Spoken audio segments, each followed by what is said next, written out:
Hello everyone, आपका बहुत बहुत स्वागत है आपके अपने यूट्यूब चैनल सिविल स्टैप में। मेरा नाम है निधि पाठक। हाँ जी, आई होप आप सभी बहुत ही बढ़िया होंगे और अपनी तैयारी बहुत ही अच्छे से कर रहे होंगे।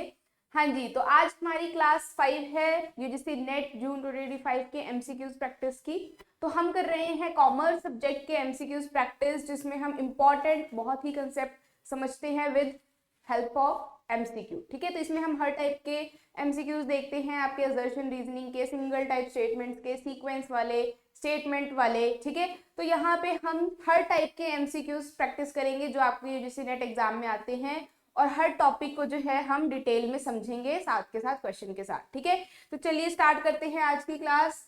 हमारे पास आज का पहला क्वेश्चन है, which of the following is not a right under the consumer protection act 2019। तो आपका पहले कंज्यूमर प्रोटेक्शन एक्ट जो है वो पहले दूसरा था, अब जो है वो 2019 हो चुका है, जो कि अमेंड हो चुका है, कुछ चेंजेस हो गए हैं इसमें। ठीक है, तो कौन सा राइट जो है वो नहीं आता कंज्यूमर प्रोटेक्शन एक्ट 2019 में? ऑप्शन गिवन है, right to be heard, right to safety, right to trade, या राइट टू सीक रिड्रेसल। तो हमारे पास जो है वो टोटल 6 राइट्स होते हैं अंडर कंज्यूमर प्रोटेक्शन एक्ट। तो इनमें से हमारे पास राइट टू बी हर्ड भी होता है, राइट कंज्यूमर प्रोटेक्शन एक्ट में ये आता है। ठीक है, देन राइट टू सेफ्टी भी हमारा एक राइट है कंज्यूमर का under consumer protection act. Right to trade जो है वो कोई राइट नहीं है। राइट टू सीक रिड्रेसल भी हमारा राइट आता है अंडर कंज्यूमर प्रोटेक्शन एक्ट। तो हमारे पास ऑप्शन जो है वो कौन सा हो जाएगा? तो हमारे पास ऑप्शन जो है वो सी सही हो जाएगा, क्योंकि यहाँ पे नॉट पूछा हुआ है। तो हमारे पास आंसर होएगा right to trade. Right to trade जो है वो कोई भी राइट नहीं होता कंज्यूमर का। वैसे भी ट्रेड वर्ड आ गया तो कंज्यूमर्स तो ट्रेड वैसे भी नहीं करते, ये तो कंज्यूम करते हैं, गुड्स को बाई करते हैं और कंज्यूम करते हैं। तो देखो यहाँ पे, the consumer protection act 2019 provides total 6 rights to consumer. और वो कौन कौन से राइट्स हैं ये आपको याद होना चाहिए।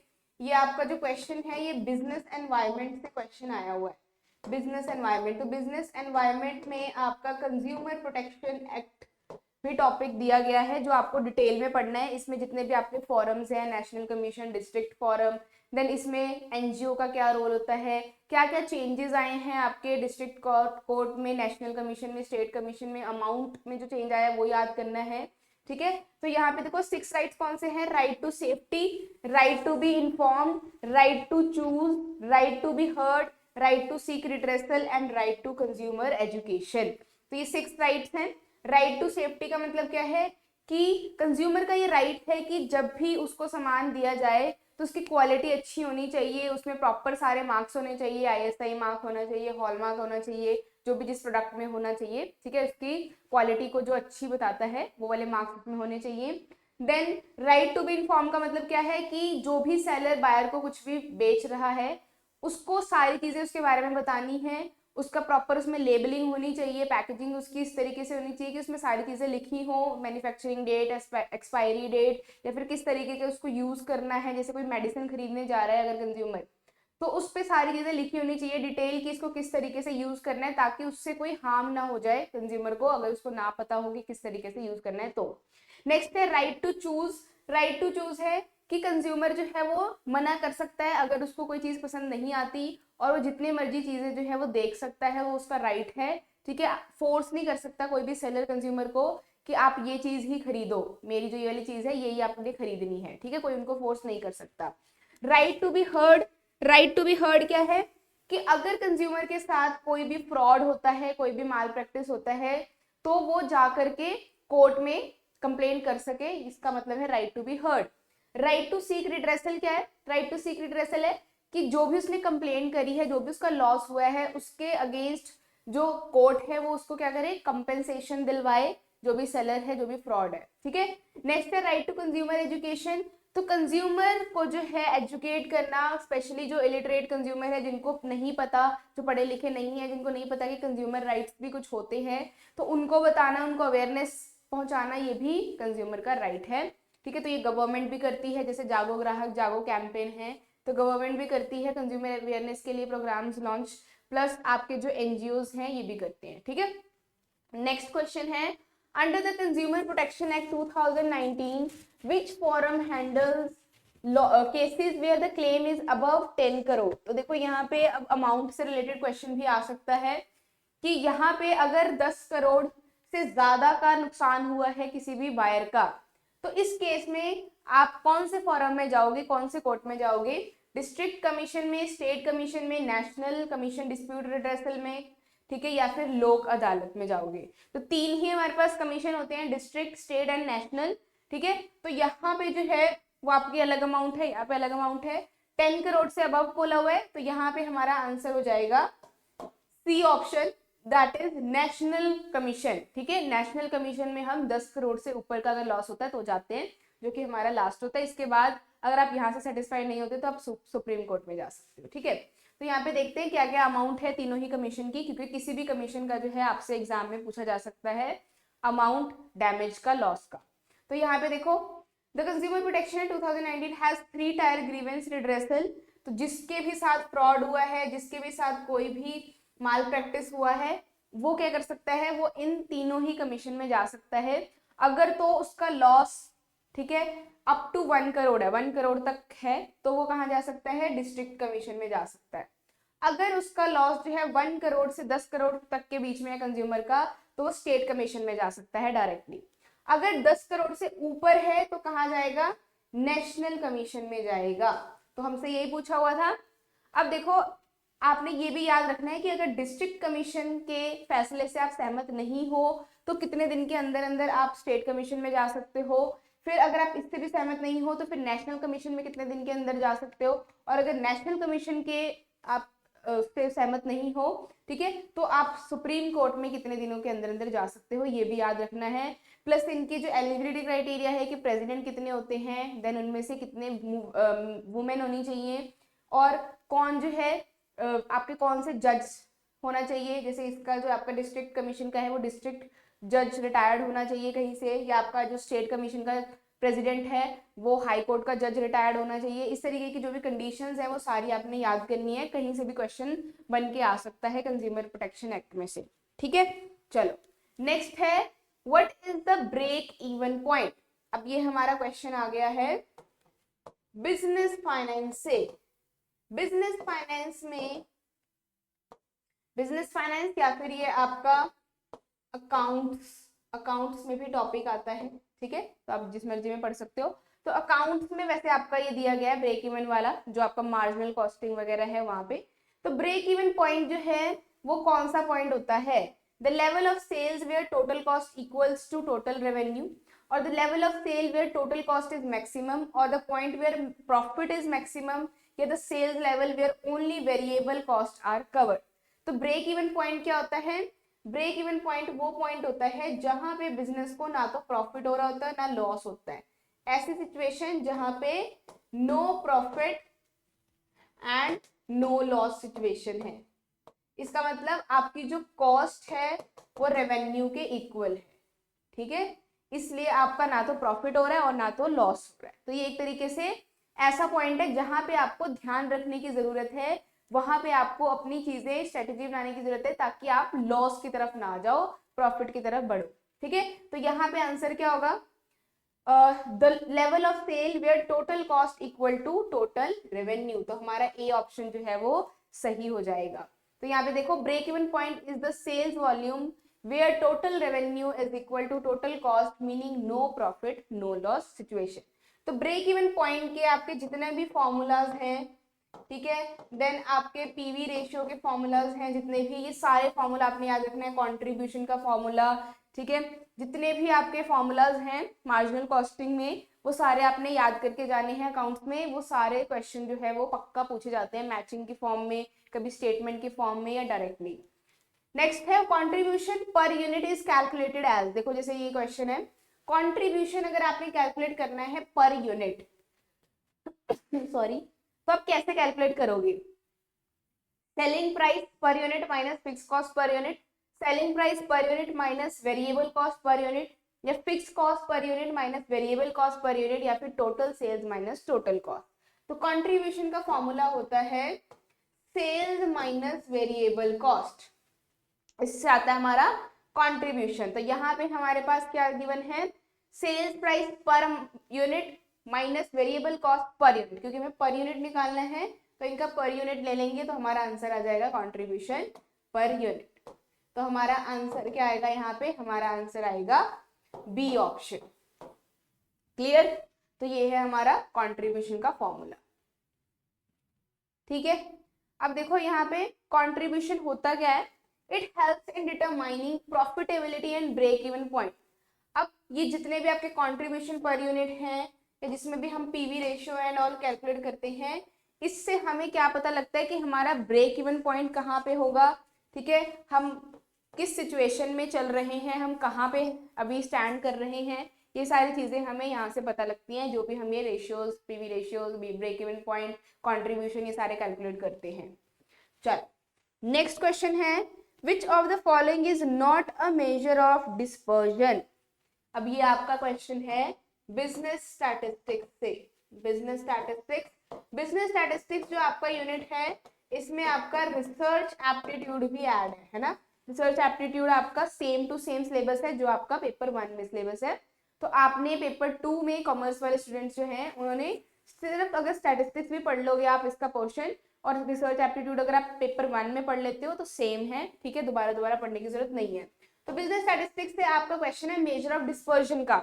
तो यहाँ पे कौन कौन से टॉपिक्स आते हैं आपके स्टैटिस्टिक्स में, measure of dispersion, measure of skewness, then आपका central tendency, mean, median, mode, इससे क्वेश्चन काफी आते हैं, कोरिलेशन, रिग्रेशन। तो यहाँ पे बोला हुआ नॉट मेजर ऑफ डिस्पर्जन कौन सा नहीं है, range, mean, standard deviation, quartile deviation. तो देखो रेंज तो आपका मेजर ऑफ डिस्पर्जन में ही आता है, जिसका फॉर्मूला होता है highest value minus lowest value. फिर स्टैंडर्ड डेविएशन भी आपका जो है वो डिस्पर्जन में ही आता है, क्वार्टाइल डेविएशन भी हमारा डिस्पर्जन के ही अंडर आता है।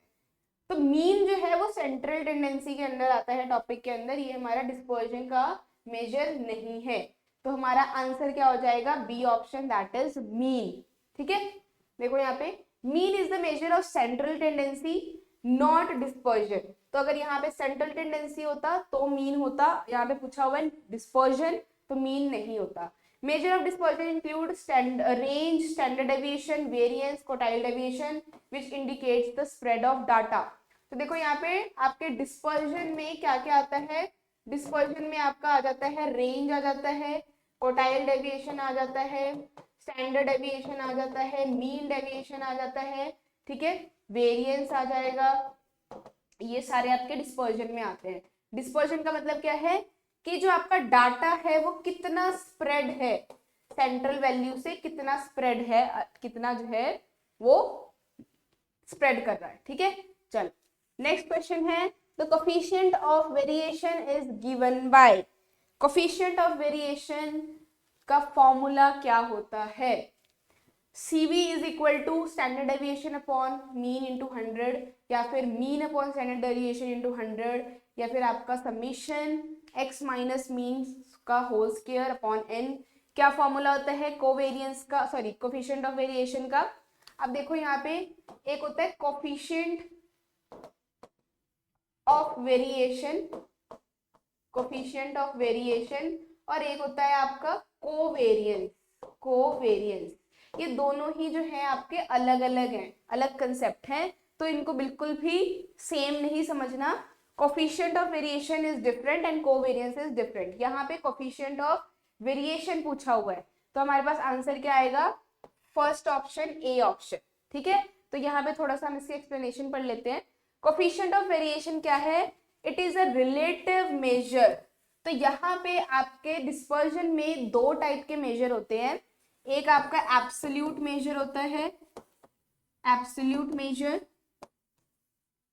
एंड एक होता है आपका रिलेटिव मेजर, रिलेटिव मेजर। अब देखो जहां पे भी वर्ड आ जाए कोफिशिएंट, जहां पे भी वर्ड आ जाए कोफिशिएंट, इसका मतलब वो कौन सा मेजर है, रिलेटिव मेजर है। और सिंपल जैसे आप निकाल रहे हो रेंज, तो रेंज निकाल रहे हो, ये हो गया आपका एब्सोल्यूट मेजर। अगर आप निकाल रहे हो कोफिशिएंट ऑफ रेंज तो वो हो गया रिलेटिव मेजर। इसी तरीके से अगर आप स्टैंडर्ड डेविएशन कैलकुलेट कर रहे हो तो वो एब्सोल्यूट मेजर हो जाएगा, कोफिशिएंट ऑफ स्टैंडर्ड डेविएशन जो है वो आपका रिलेटिव मेजर हो जाएगा। ठीक है, तो जहां पे भी वर्ड कोफिशिएंट दिखे वो क्या है, रिलेटिव मेजर। तो कोफिशिएंट ऑफ वेरिएशन लिखा हुआ है तो ये क्या है, रिलेटिव मेजर है जो बताता है variability of a data set. कितना आपका डाटा जो है वो वेरिएट कर रहा है। It expresses the standard deviation as a percentage of the mean making it useful for comparing the degree. तो यहाँ पे हम स्टैंडर्ड डेविएशन ले रहे हैं, ठीक है, परसेंटेज में हम इसको कैलकुलेट करते हैं, ठीक है, क्या चेक करने के लिए, वेरिएबिलिटी चेक करने के लिए between different data, specially when they have different scales. अब यहाँ पे फॉर्मूला हमारे पास होता है standard deviation upon mean into 100, ठीक है, क्लियर है। नेक्स्ट है uses of coefficient of variation. हम कोफिशिएंट ऑफ वेरिएशन को कहाँ कहाँ पे यूज करते हैं इस फॉर्मूला को, तो फाइनेंस में जो है ये यूज किया जाता है, क्या इवेल्युएट करने के लिए या क्या कैलकुलेट करने के लिए, इन्वेस्टमेंट के रिस्क को मेजर करने के लिए हम कोफिशिएंट ऑफ वेरिएशन का यूज करते हैं।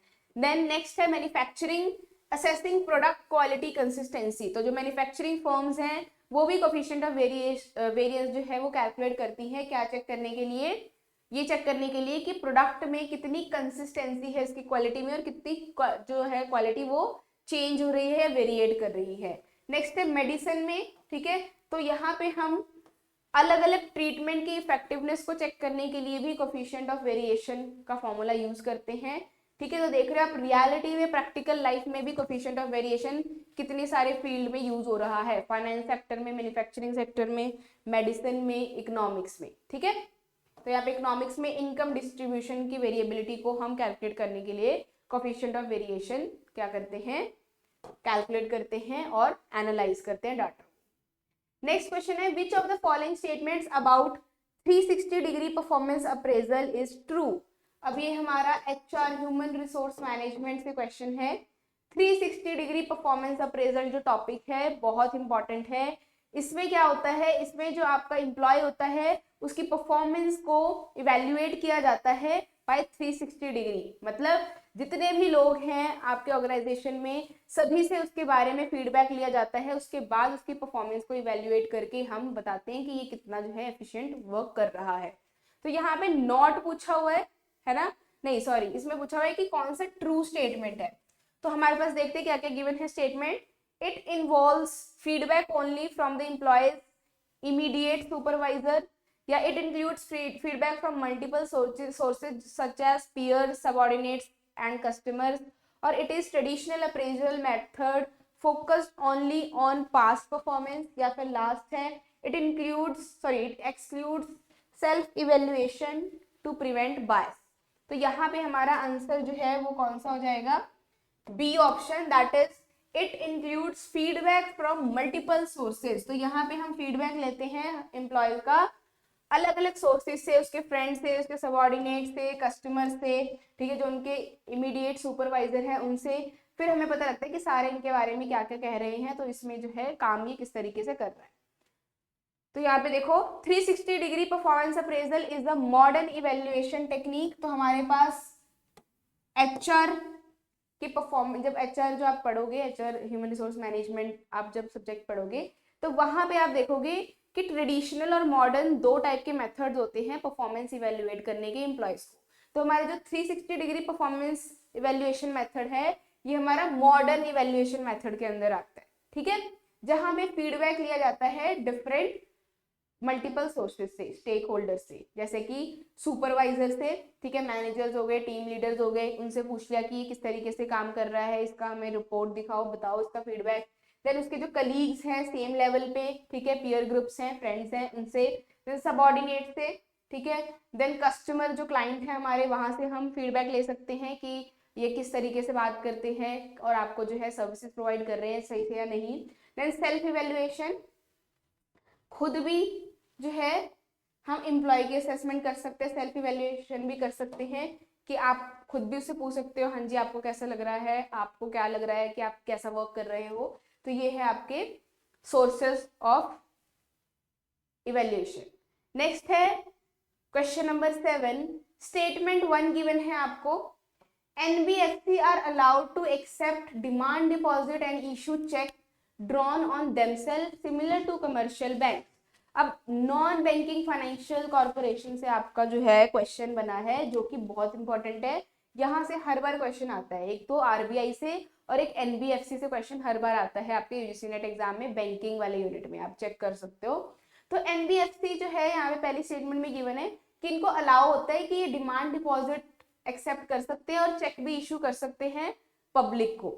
नेक्स्ट स्टेटमेंट में गिवन है NBFC are regulated by Reserve Bank of India and are required to follow prudential norms related to capital adequacy, asset classification and provisioning।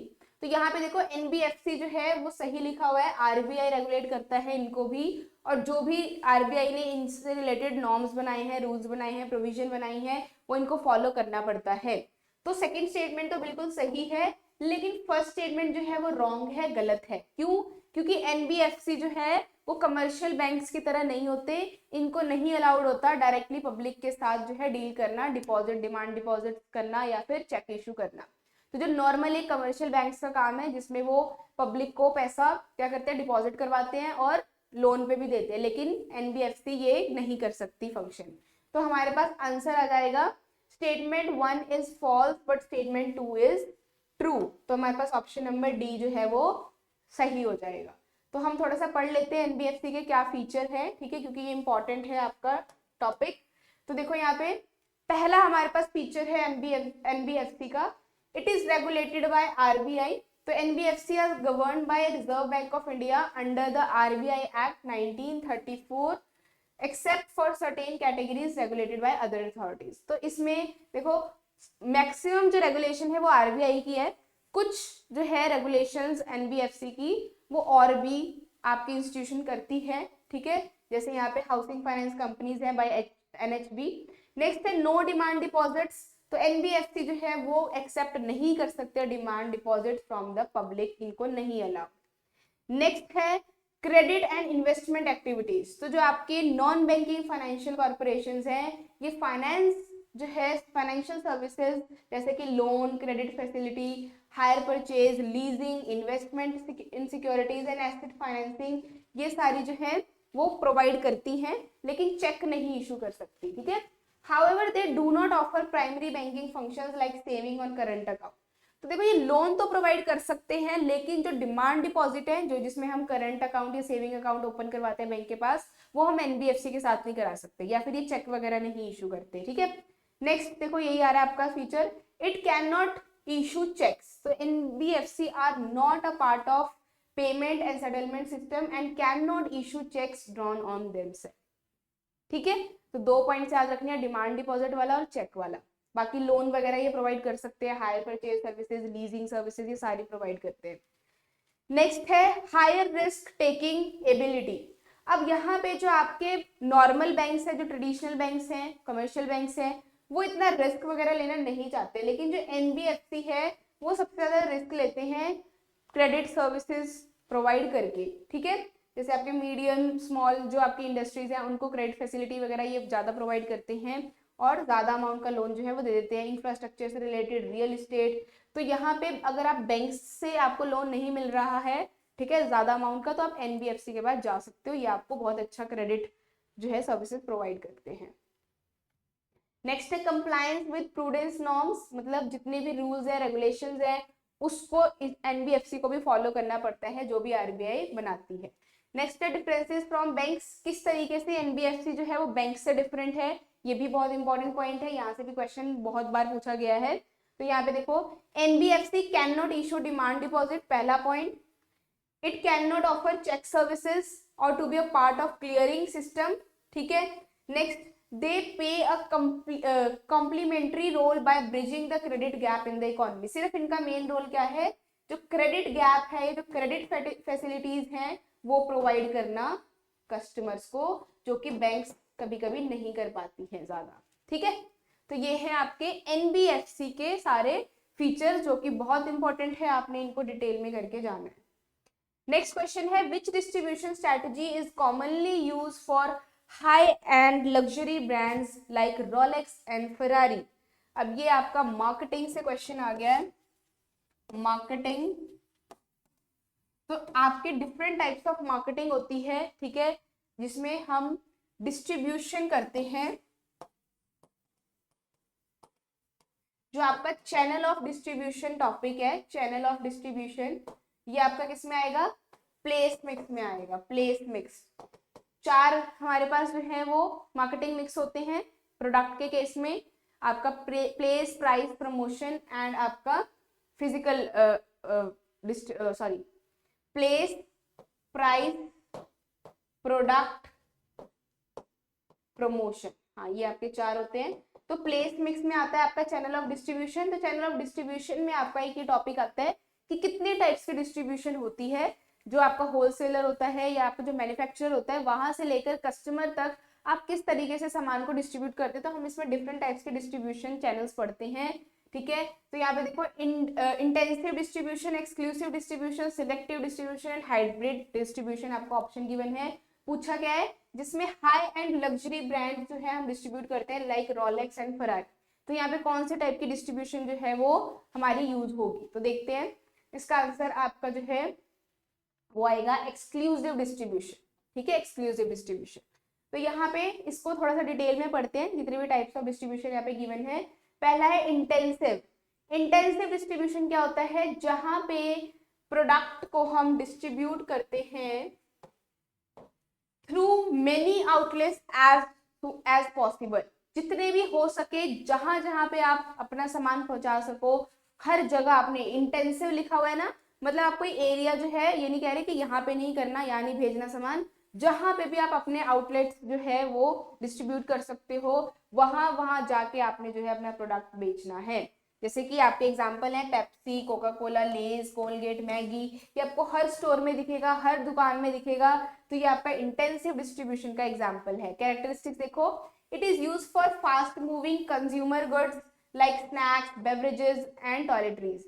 It aims to generate high sales volume through widespread availability. तो इनका main M यही होता है कि ज्यादा से ज्यादा हमारा सेल जो है वो इंक्रीज हो, ज्यादा से ज्यादा स्प्रेड करके।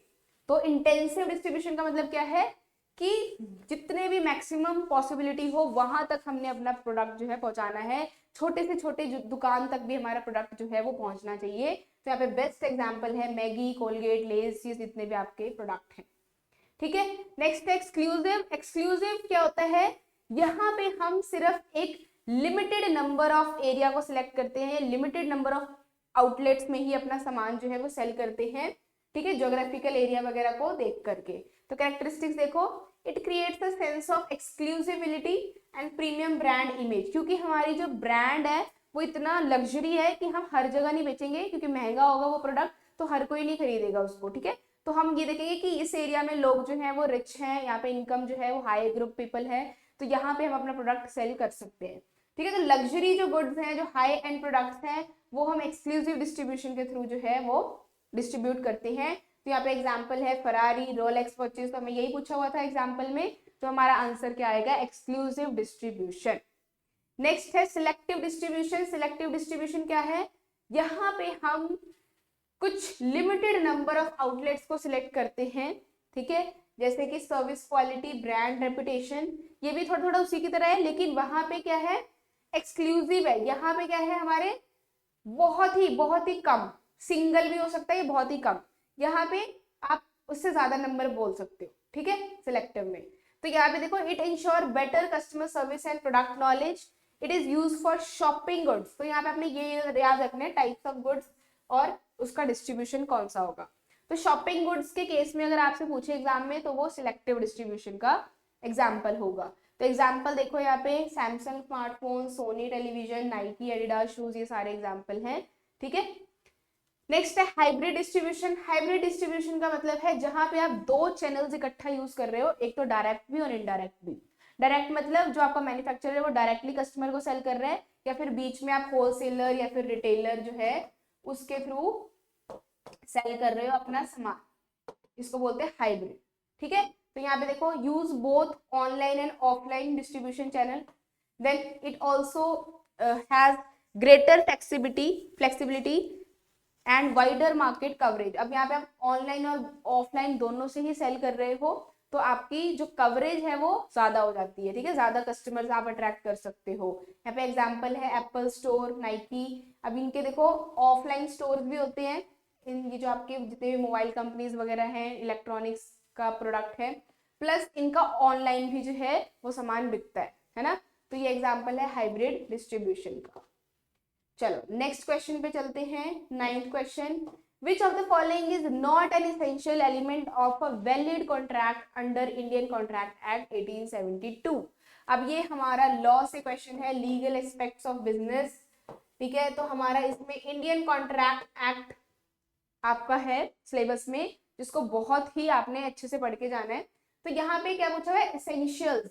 तो आपके कुछ एसेंशियल्स एलिमेंट्स होते हैं, एक अगर वैलिड कॉन्ट्रैक्ट आपने बोलना है कि ये वैलिड कॉन्ट्रैक्ट है, तो यहाँ पे बोला हुआ है नॉट, तो कौन सा नहीं है, free consent, lawful object, consideration, personal relationship between parties. तो यहाँ पे आंसर आ जाएगा D option, that is personal. Personal relationship नहीं होना चाहिए दो पार्टीज के बीच में, वो वैलिड कॉन्ट्रैक्ट नहीं होगा, जैसे हस्बैंड वाइफ है, ठीक है। फ्री कंसेंट सही है, लॉफुल ऑब्जेक्ट सही है, कंसिडरेशन सही है। तो यहाँ पे हम थोड़ा सा देख लेते हैं है क्या। तो हमारे पास कुछ फीचर्स होते हैं, एसेंशियल फीचर, जो आपके वैलिड कॉन्ट्रैक्ट के लिए जरूरी है। अगर इसमें ये फीचर्स होंगे तो वो वैलिड कॉन्ट्रैक्ट होगा, अदरवाइज वो वैलिड कॉन्ट्रैक्ट नहीं होगा। तो वो कौन कौन से फीचर हैं, पहला है ऑफर एंड एक्सेप्टेंस होना चाहिए, कि जिसमें एक पार्टी ऑफर कर रही है और दूसरी पार्टी जो है वो उसको एक्सेप्ट कर रही है, ठीक है। जैसे मैं किसी को बोल रही हूँ कि मैंने ये चीज बेचनी है, इतने प्राइस की है, और आपने एक्सेप्ट कर लिया। नेक्स्ट है intention to create legal relationship. तो लीगल रिलेशनशिप होना चाहिए, पर्सनल रिलेशनशिप नहीं होना चाहिए दो लोगों के बीच में, ठीक है। ऐसा नहीं है कि अगर हस्बैंड अपनी वाइफ को कोई गिफ्ट दे रहा है तो वो कॉन्ट्रैक्ट है, वो कॉन्ट्रैक्ट नहीं है। नेक्स्ट है लॉफुल कंसिडरेशन, मतलब आप जो भी कंसिडरेशन पे कर रहे हो वो मनी की टर्म्स में होना चाहिए, ठीक है। ये नहीं है कि फ्री में किसी को सामान दे रहे हो या हेल्प कर रहे हो, वो कॉन्ट्रैक्ट के अंदर नहीं आता।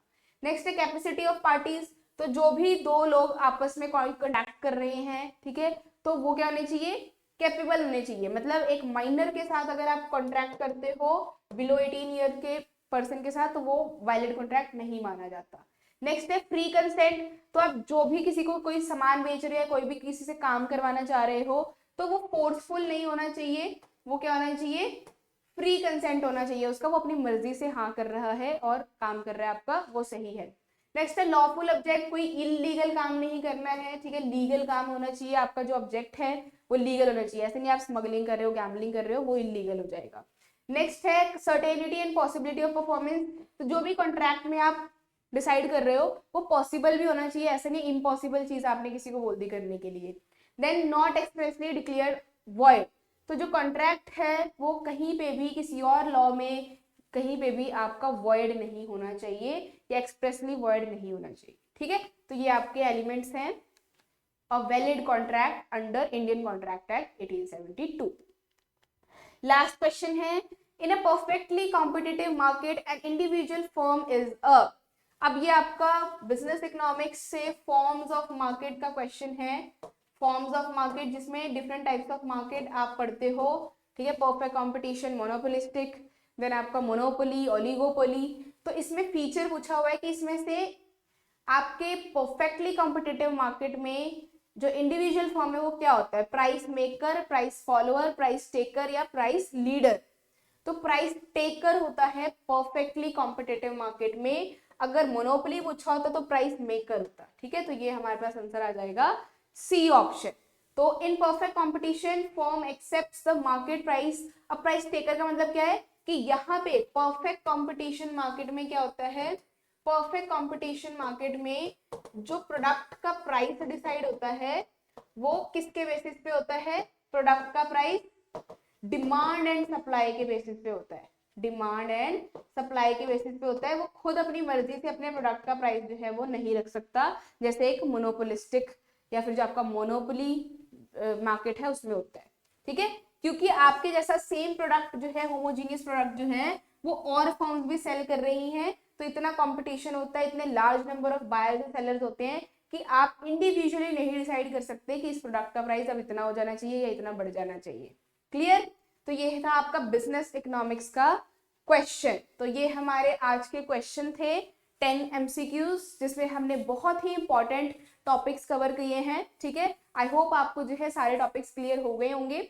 तो आपने इन टॉपिक्स को लिख लेना है अपने नोटबुक में, डेली जो जो मैं आपको टॉपिक्स बता रही हूँ क्वेश्चंस में, वो सारे आप नोट डाउन करते जाओ, ठीक है। और हमारा पेड कोर्स ज्वाइन करने के लिए आप जो है दिए गए नंबर पे डायल कर सकते हैं, डिस्क्रिप्शन बॉक्स में आपको एक नंबर होगा, दिख रहा होगा, वहां पे आपने कॉल करना है और पेड कोर्स के बारे में आप जान करके उसको ज्वाइन कर सकते हैं। इसमें बहुत सारे बेनिफिट्स मिलेंगे आपको, ठीक है, जैसे कि आपको test series, then daily live classes, offline and online दोनों ही मोड में आपको क्लासेस प्रोवाइड होंगी for both paper 1 and paper 2। तो thank you so much and all the best for your preparation.